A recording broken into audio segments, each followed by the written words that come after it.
तुमच्याकडे किती अंश सेल्सिअस ऊन आहे ते मला नक्की कमेंट करा.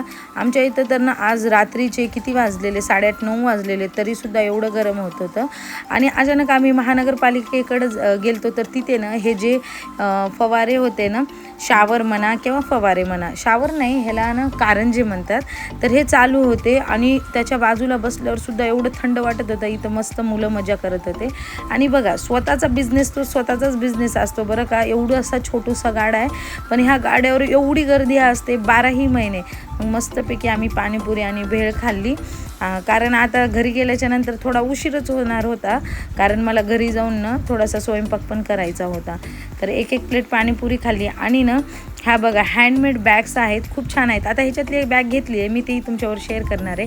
आणि हा सोलापूरचा फेमस असा 7 रस्ता आहे, जिथं की 7ही बाजूने रस्ते येतात. आणि कधीतरी तुम्हाला मी फुल दाखवेल बरं का. पण इथं खूप ट्रॅफिक असते. त्यानंतर ना घरी आलो आणि घरी आल्याच्या नंतर ना फक्त ना मला भुर्जीच करायची होती.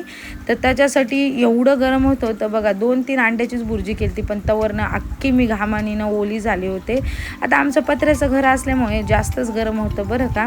तरी पण स्वयंपाक तर करावाच लागतो. तर भुर्जी झाल्याच्या नंतर ना असं काही ताट भरून घेतलं. ह्यांना भुर्जी आणि वरण केलं. आणि मला आणि सोहमला ना सकाळची